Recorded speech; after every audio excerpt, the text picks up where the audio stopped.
আসসালামু আলাইকুম। আমার সামনে যে সোপ বেস বা যে বার গুলো দেখা যাচ্ছে, এগুলো মূলত গ্লিসারিন সোপ বেস। তো সবার মধ্যে একটা কথা সবসময় আমি শুনেছি, সেটা হলো যে আমরা এই বেজের সাবানগুলো বিভিন্ন জায়গা থেকে কিনি, কিন্তু এটা কোথাও রেখে দিলে ঘামতে শুরু করে। আবার কেউ বলে যে আমরা বাথরুমে রাখলে এটা গলে পড়ে যায়। আবার কেউ দেখছি যে একটা সাবানকে এরকম দুমড়ে মুচড়ে ভেঙে তারপর এগুলো সেল সেল করতেছে।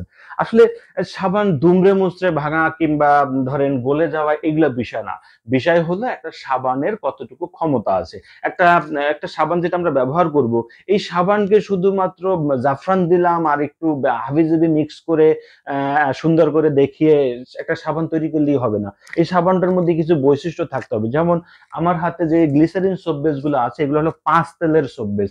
এই সোপ বেসটা তো আমি তৈরি করেছি হলো olive oil, almond oil, castor oil, coconut oil, এবং আমি বিশ্বাস করি বাংলাদেশের এটা একমাত্র সোপ বেস যে বেসটা ৫ তেলে তৈরি হয়। হ্যাঁ? তো এখন আমি যেটা বোঝাতে চেয়েছি সেটা হলো একটা সোপের বেজের কোয়ালিটি থাকতে হবে। যেমন আমাদের এই বেসটা ঘামানোর কোনো সম্ভাবনা নেই। এই যে বেসটা একদম কি বলবো, আ পুরাপুরি শুষ্ক, একদম শুষ্ক। এখানে ঘামানোর কোনো সম্ভাবনা নাই।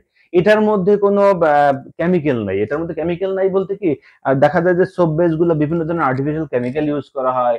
যেমন এটা হতে পারে আ এসএলএস, তারপরে এসএলইএস, তারপরে ধরেন আর কি ব্যবহার করা হয়?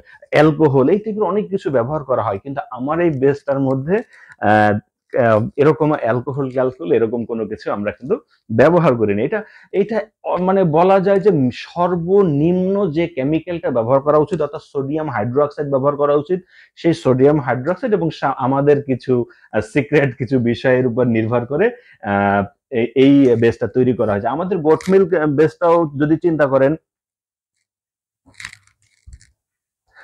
যেমন এটা হলো আমাদের গোট মিল্ক সোপ বেস। এটার মধ্যে আমরা দুধ দিয়ে তৈরি করেছি। দুধ থাকে, এটার মধ্যে আবার পাস্তেল থাকে। এ ধরনের সকল কিছু কম্বিনেশনই হলো আমার এই বেসটা আমরা মূলত তৈরি করি। তো এটার মধ্যে প্রপার্টি হলো একটা বেজের দুমড়ে মুচড়ে ভাঙাটা বিষয় না। এটা গলে কিনা, এটা সঠিক প্রপার্টি মেইনটেইন করা আছে কিনা, এটা হার্ডনেস কেমন, এটা ঘামে কিনা, তারপরে ধরেন এটা পিএইচ কন্ট্রোল করে কিনা। হ্যাঁ, একটা সাবানের পিএইচ কিন্তু সাইট্রিক অ্যাসিড দিলেই কন্ট্রোল করা যায়। এটা বড় কোনো বিষয় না। দেখুন, একটা বেজ আমি তৈরি করলাম, তার পিএইচ আসলো ১০। আমি এখন সাইট্রিক অ্যাসিড ঢেলে দেবো, এটার পিএইচ আমি ৫-৬ নিয়ে আসবো।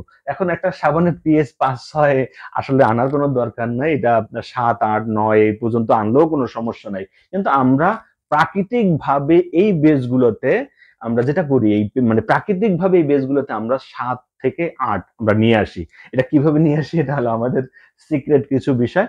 তো প্রাকৃতিকভাবে কোন প্রকার কেমিক্যাল এখানে ইউজ হয় না। তার মানে আমরা যে বেসটা নিয়ে কাজ করতেছি এই মুহূর্তে, এটা আমার দীর্ঘদিনের গবেষণার ফল বলতে পারেন। এই বেসটার মধ্যে বৈশিষ্ট্য হলো এটা ৫ তেলে তৈরি। অন্যদিকে হলো এই বেস গলবে না। এটা পর্যাপ্ত পরিমাণ ফেনা হবে। প্রাকৃতিকভাবে এর পিএইচ কন্ট্রোল করা আছে। আর কি এটার মধ্যে কোন প্রকার আর্টিফিশিয়াল কেমিক্যাল নাই। আ আর সর্বোচ্চ যে জিনিসটা আছে, এটা সাফিনিফিকেশন করার জন্য যে খাটটা ব্যবহার করা হয়, এই খাটটার মাধ্যমে এই বেসটা তৈরি করা হয়। তাই আমরা বলে থাকি এটা একটা প্রিমিয়াম কোয়ালিটির সোপ বেস। যেটা বাজারে ওই ৳৪০০-৫০০ টাকার সোপ বেজের সেই সেম কোয়ালিটি না। এটার সাথে কখনোই মিলবে না। এটা বেশ আ বলা যায় যে মানে খুব বেশি না। ধরেন বাজারের থেকে হয়তোবা ৳৫০-১০০ টাকার একটু বেশি এগুলার দাম। তো যাই হোক, আ এটা হলো আমাদের সোপ বেস সম্পর্কে অনেকে জানতে চেয়েছে। যদিও আমাদের সোপ বেস সেল করা, সোপ বেস তৈরি করা এটা আমাদের উদ্দেশ্য না। আমাদের মূলত উদ্দেশ্য হলো আপনাদেরকে প্রশিক্ষণ দেওয়া। ফুল প্রসেস সোপ মেকিং। এখন দীর্ঘদিন ধরে যেহেতু সাবান নিয়ে কাজ করতেছি, এনালাইসিস করতেছি, সেক্ষেত্রে আমি চিন্তা করলাম যে আমাকেও হয়তোবা বাংলাদেশের একটা কোয়ালিটি ফুল সোপ বেস তৈরি করা দরকার। তো এটা দীর্ঘদিনের গবেষণা করে বা এক্সপেরিমেন্ট করে আমি এই সোপ বেসটা তৈরি করেছি।